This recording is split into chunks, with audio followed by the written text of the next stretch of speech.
please subscribe and don't forget to press the bell icon to get notified whenever we upload a new video.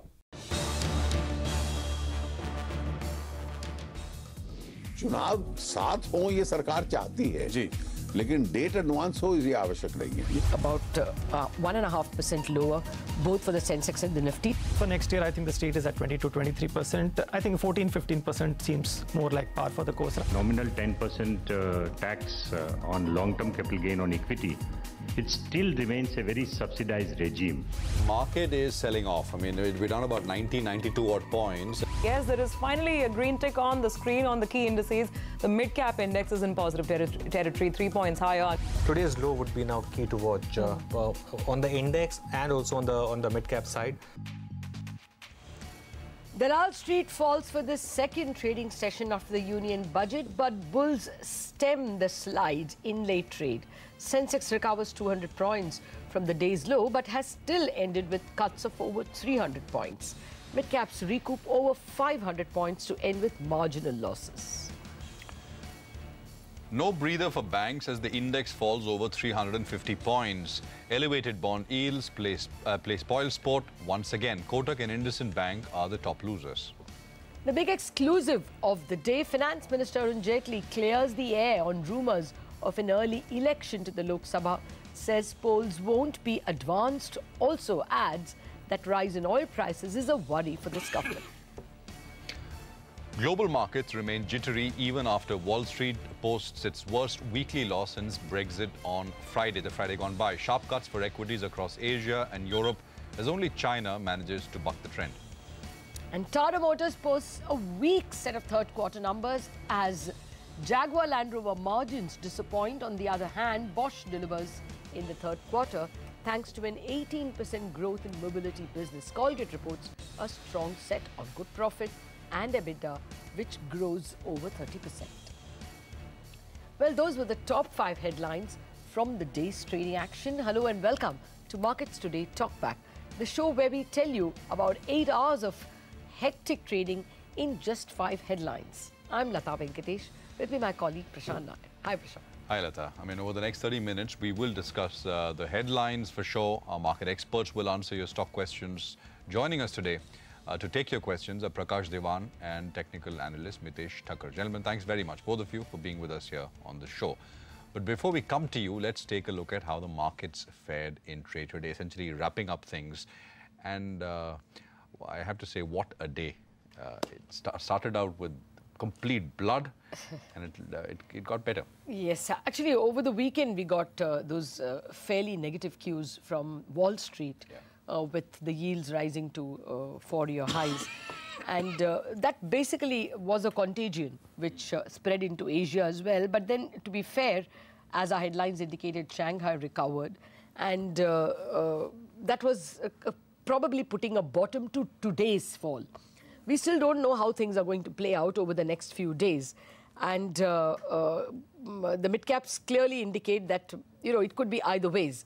It could be either a dead cap bounce that we saw today, or it could be that, you know, like in the case of Brexit, like in the case of Demo, like in previous cases, the dip came and if you didn't buy, you lost your chance. However, I would say that the Nifty Bank was clearly reeling under pressure simply because fiscal deficit and MSP kind of are pains that could linger, and maybe this index will take until after Wednesday to recover, when we will have the Reserve Bank's monetary policy. But I think you will have a long list of interesting stocks to talk about, Prashant. Yes, it is a long list, so I'm going to hurry through this list today. But basically, the market almost closed at the day's highest point. Within 10 or 12 points of the day high is essentially where the market... And this is exactly the opposite. On Friday, the Nifty closed exactly at the day's low. Today, 10 or 12 points off the highs. So that's what I want to begin with. Mid-cap index and small-cap index on your screen. Small-cap index actually 0.75% higher. Spots of strength, auto, PSU banks and pharma. PSU banks, I mean, you know, stocks had sold off pretty hugely, but they're back a little bit. The weakness today came from private sector banks, and that's the spot of weakness. So private banks dragging down the Nifty Bank, which ended in losses. There you go on your screen. Now, let me come to some gains across the board in the Nifty. So, Bharti, Tata Motors, Bank of Baroda, Bosch, ITC, Maruti. So, 6 large gainers as far as the Nifty is concerned. Losses, you had enough. HDFC, L&T, IndusInd Bank, all in the vicinity of 3% or more as far as cuts are concerned. In terms of stocks, I mean, which saw large gains outside the index, there was something like a PC Jewelers. I mean, huge volumes, like nothing close to Friday, but again, compared to other stocks, large volumes came back. Bombay Dyeing, large gains. Radico saw large gains as well. There were losers as well, but I'm going to sort of limit myself to this list for now. Lata. Fair point. Let's actually invite our experts. First up, Mitesh. You know, as Prashant was pointing out, the Nifty did end at the highest point of the day, albeit 300 points, 300 points lower for the Sensex and almost 100 lower for the Nifty. So what's the next trade? Yeah, Lata, I think what has happened in the last 3 days is a strong fall. We hit 10,550, I mean just levels around those levels of support area and bounced back. With this fall, I think the indicator setup has turned negative. So our idea should be to, you know, once this support level has given you a good throwback, to again trade more on the short side. I think 10,740, 750 will be the first important supply zone, and then 10,850, which was the trend deciding level, is another one. So closer to about 10,750, I would still be tempted to take more positions on the short side with a 100-point stop and look for 10,550, 570 as the first target. And if you break below that, even lower levels can be tested. Oh, so the fact that it ended at the highest point of the day doesn't change much, doesn't change things for you? It only confirms that we have got a good support at 10,515, possibly some bounce back and short covering will happen, therefore this throwback will happen, but the overall setup and the, as I said, the indicated direction still is pointing on the downside. All right. Well, let's come to the second headline of the day. Banks led the day's market fall. The top losers included the likes of Kotak Mahindra Bank, IndusInd Bank and HDFC. This fall in the sector can be attributed to elevated yield levels over fears of higher minimum support prices for crops and a jump in global bond yields. Questions time? So we have a question from Monica, who essentially wants to buy Yes Bank for the long term. She wants to know the right time and the right price to basically enter Yes Bank. I'm basically wanting to buy Yes. Specific question on a specific stock. Mitesh, what would you tell her? I mean, entry, wants to time the entry. Yeah, so I think, you know, timing is difficult in the sense of giving what time will the price come, but I think I can give you important price levels. In fact, the stock was trading around those levels and we had been recommending it at about levels close to about 300. I think 300 to 280 is a zone which is a very strong support zone on the long-term charts of Yes Bank. Anything closer to about 300, 310, I would start accumulating, and I think 375, 380, which has been the earlier high, should be the first target, but eventually I do suspect the stock might cross that. It might take its own sweet time, but let it first come down to about 310, 320, start accumulating slowly and wait for your time when the trend turns. I think this time the stock should get past and make a new high. Okay, I'll take Yes Bank to Prakash as well. But actually, there is another bank question. So, Prakash, both to you. Twitter user Robin has 500 shares of SBI, which he bought at 323 rupees. Oh, he wants a short-term target for the stock. But in any case, both these stocks, Yes and SBI, Prakash. No, I think, so both of them, if you ask me, represent the best of the private sector and the public sector respectively, you know. And the reason I say so is that Yes has, you know, post the recent set of earnings, there was a little bit of a question mark whether they could kind of, you know, sustain this kind of a growth going forward, and whether all the one-offs have been, you know, absorbed in the price. But I think this recent correction tells you that some of the resilience that the likes of Yes Bank, SBI, to a large extent even IndusInd have demonstrated, does tell you that these are banks that you could go with even in the longer term. I don't see any reason why there should be, in terms of timing, you know, it's a very difficult thing to do. We've never been perfect at it, but if you are a long-term investor, this is as good a time as any to buy into Yes Bank. SBI also will probably, you know, have a little bit of a longer cycle to turn around in terms of participating with the growth banks, you know, the names in the private and the PSU side. But I think it will probably be the lone ranger from the PSU side for a while. But buy into it at dips, definitely you won't get disappointed. Okay. All right, let's move on. Short-term move on SBI from Mitesh. Mitesh, yeah. Yeah, but I think this has been one stock which has been outperforming in the PSU sector. I think, it's not dropped much compared to what we've seen in Canara Bank or other stocks. I think the stock has got good support on the 280, 285 mark, and on the upside 320, 325 will be a very difficult level for it to get past. So for me, it's a range trade. Try to buy it around the 280, 285 mark. Keep a 10-point stop loss. Try to book around 320, 325 levels. All right, so that is State Bank of India. And let's now move on to the third headline of the day. All big earnings, essentially. First up, Tata Motors disappointed in the third quarter. Jaguar and Land Rover remains weak, and that does not bode well for the auto major. Let's get a quick check on the fine print. Sonia is standing by with an analysis of the earnings here. Sonia, over to you. Well, thanks for that. Tata Motors reported a weak set of numbers, especially in the Jaguar Land Rover business.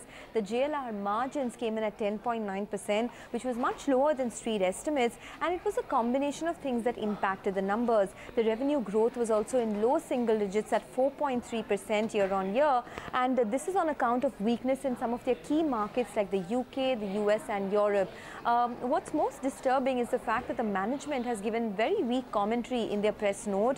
They speak about how there are tough conditions in some of the key markets. Not just that, these tough conditions come at a time when they've taken a huge £1 billion investment program into new R&D technologies, etc. So that's a bit of a sticky issue. Apart from that, there's a lot of pressure on their balance sheet.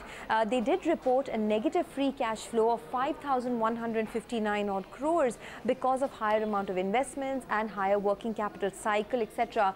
All of this put together could impact the stock. Remember, the stock has been a huge underperformer in the auto space. It was down more than 20% in the last 12 months, and I expect that pressure could continue in tomorrow's trade as well.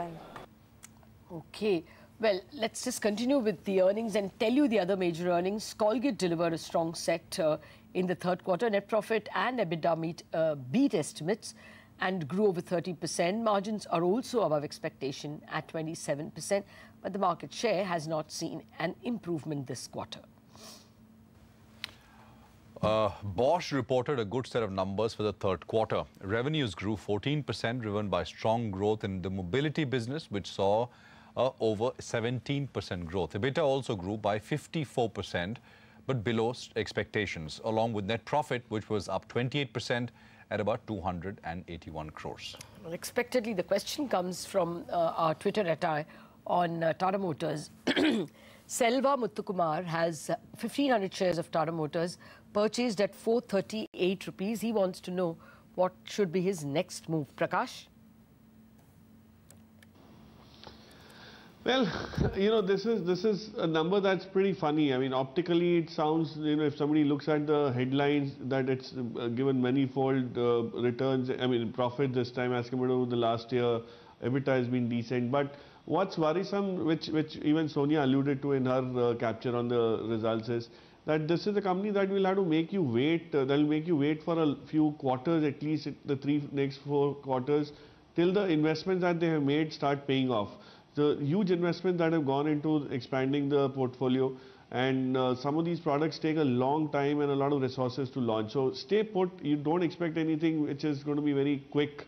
And it goes for all OEMs, whether it's a Maruti, whether it's an Ashok Leyland. This is a favorite pocket for 2017, but not necessarily for 2018.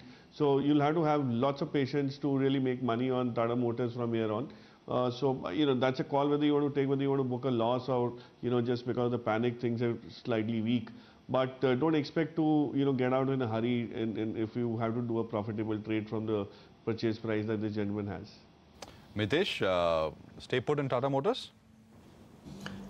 See, I think he might not get extraordinary returns from here, but I think the stock at least is showing signs of, making some base building between 370, 380 in the downside to roughly about 435, 440 on the upside. Unfortunately, he's bought at the upper end of the range, but in case he can stay put with a stop below 370, good chance that he will eventually get his price back and an exit without a loss, though it might require a few more weeks of holding given the fact that the Nifty could correct in the next 2 to 3 weeks. Okay. Well, thank you very much, gentlemen. We have to take a break on that note, but coming up, we are going to look at the rest of our headlines, what's happening in the global markets and what is worrying the finance minister. Back in a jiffy.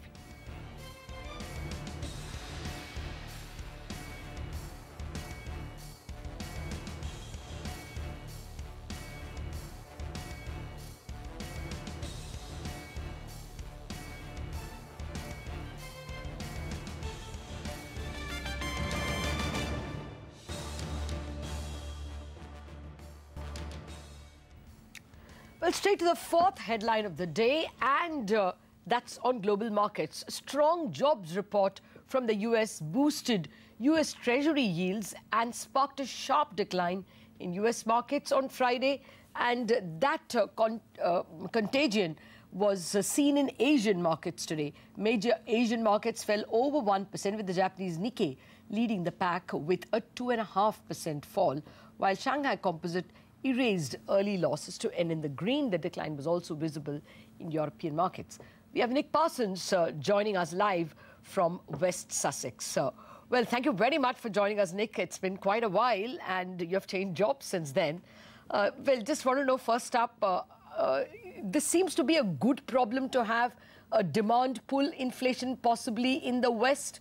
So will equity markets sulk for too long? Pleasure to be back with you again, and thank you for asking me onto your show. It is a good problem to have. Yields which are driven higher as a result of economic growth and higher wages are the sort of problem, let's remember, that central bankers have been longing for many years. For the last 4 years, for the entire 4 years of her chairmanship of the Fed, Dr. Yellen wanted inflation to be higher, and she wanted unemployment to be lower. Well, here we are 4 years later, and she finally got what she wanted on the day that she left the job. It's a similar story in Europe. We hear Mario Draghi from the European Central Bank. Every council meeting, he says he wants to see progress being made towards 2% inflation. Well, we're getting that progress being made. So for the real economy, it's a good problem to have. For the financial markets, it's not quite so good a problem, because for financial markets, it's often better to travel than to arrive. And I think that's really where we are at the moment. Financial markets are having a little bit of a pause. They're asking, do they like what they see now that the economy is getting to the end of its journey? And the financial markets are just having a little bit of a pause at the moment. And you know, for many investors, they can't remember the last time the S&P fell 2%, let alone 5% or 10%. It was the biggest move in 2 years. So it is a little bit of a wake-up call for some investors. Okay. I have a raft of questions on global markets. But before that, since you look at Indian markets a little closely, ours could be a cost-push inflation, could be. Last week's budget indicated that higher prices will be given to farmers for some crops, and the fiscal deficit was higher than what the bond market liked. So where does India figure in your buy list? Well, I think India at the moment is not really decoupled from the rest of the EM universe. Sometimes it is, sometimes it outperforms, sometimes it underperforms. For the moment, I think it's there within the pack. And what we would say for the EM as an asset class in general is that as long as the dollar doesn't rebound too sharply, then it's not going to cause too much of a problem. Now, the dollar index at the moment, as we speak right now, is 88.8. That's an easy one to remember. It's 88.8. It was at 92 at the start of January. So the dollar is still about 3% lower in year-to-date terms. So as long as the dollar still stays a little bit on the back foot, as that dollar index still stays below 90, it's not going to mean that the EM underperforms developed markets. If the dollar were to rally sharply, then that would bring its own problems for EM. But I think we're a long way from that at the moment. So I think India is firmly within the pack within EM, and the EM asset class as a whole is still getting some support from a weaker dollar. All right, Nick Parsons, we will have to leave it at that. But thank you very much for giving us that piece of comment on where EM markets stand. We will have to wrap up this edition of Markets Today on that note. Thank you very much for watching.